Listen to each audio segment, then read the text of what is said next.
Ah, ils vont créer des radars anti-bruit. Une étude estime que le transport routier est responsable de la moitié du coût social et économique de la pollution sonore.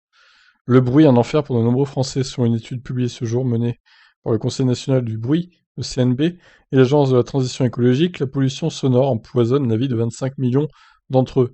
Et cela a des conséquences sur l'état de santé, troubles du sommeil, maladies cardiovasculaires, mais aussi sur l'économie, dépréciation immobilière, etc. L'étude a chiffré le coût de cette pollution pour la société, 156 milliards d'euros par an. Principaux responsables, les voitures, motos et camions.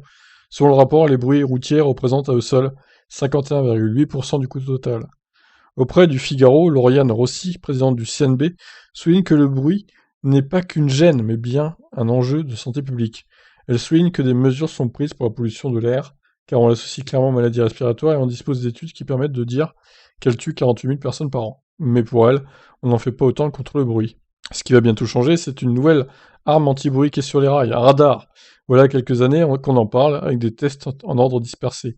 Une nouvelle expérimentation va commencer avec 8 collectivités volontaires, notamment Nice, Toulouse ou la vallée de la Chevreuse. Dans un premier temps, de novembre 2021 à avril 2022, l'expérimentation va se faire sans verbalisation. La période va notamment permettre de jauger l'efficacité du système, dont la tâche est ardue. Traquer les véhicules trop bruyants, dans le flot de la circulation et le bruit ambiant. Ça va pas être simple, hein, parce qu'il y a plein de voitures qui passent en même moment. Va falloir détecter quelle voiture émet le plus de bruit. Comment ils vont faire ça, quoi? Mesurer la vitesse à côté, c'est facile, hein. Les engins trop sonores seront ainsi flashés. Et attention, l'envoi de PV est prévu à partir de la fin 2022.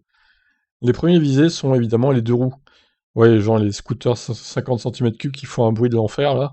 Mais le radar, et les motos aussi, mais le radar peut aussi verbaliser des voitures de sport ou de vieilles guimbardes mal entretenues. Du côté de l'État, on travaille actuellement à un nouveau décret pour définir le montant de l'amende et le seuil de bruit toléré. Alors, est-ce qu'il y aura des points en moins sur le permis? Je pense pas, du coup. C'est pas une infraction au code de la route, donc a priori, il y aura qu'une amende, quoi. Bon, alors pour ceux qui roulent en électrique, on n'a pas de souci à se faire, hein, forcément. Par contre, pour évidemment ceux qui roulent en moto, qui font du bruit, en scooter 50 cm3 qui font du bruit et qui n'avancent pas, et ceux qui roulent en vieille voiture, effectivement, ça va être compliqué. Bon, bah bon courage à vous, hein. Je vous laisse réagir. Ciao, ciao.